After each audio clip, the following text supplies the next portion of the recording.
You are watching video of an historic international effort to combat fraud. This plane delivered Damian Barrett, a Jamaican citizen, to the U.S. to face charges for conning people into believing they had won a lottery and needed to send him money to collect the winnings. That was the first time somebody has been extradited from Jamaica for lottery fraud.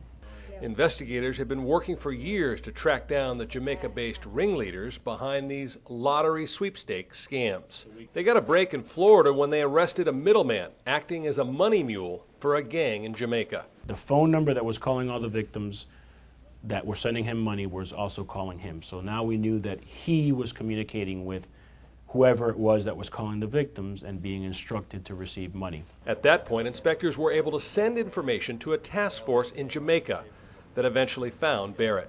They found composition notebooks with information from our victims in it. The U.S. requested Barrett to be extradited to face charges.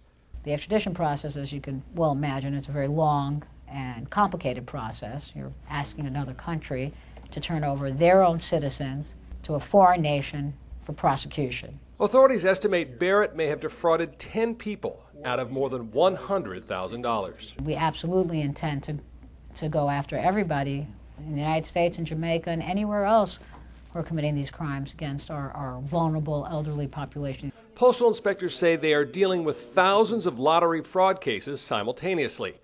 The crime often targets lonely elderly victims, and the con artists are ruthless. Once they get them talking on the phone, they develop that level of trust from the victim, and the victims, of course, are vulnerable.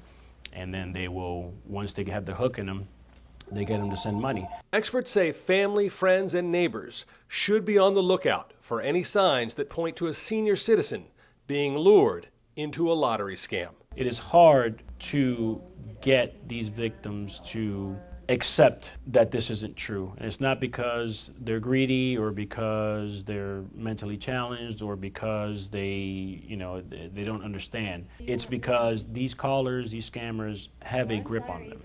And if there's no one else to offset that in these victims' lives, then it's difficult to break that grip.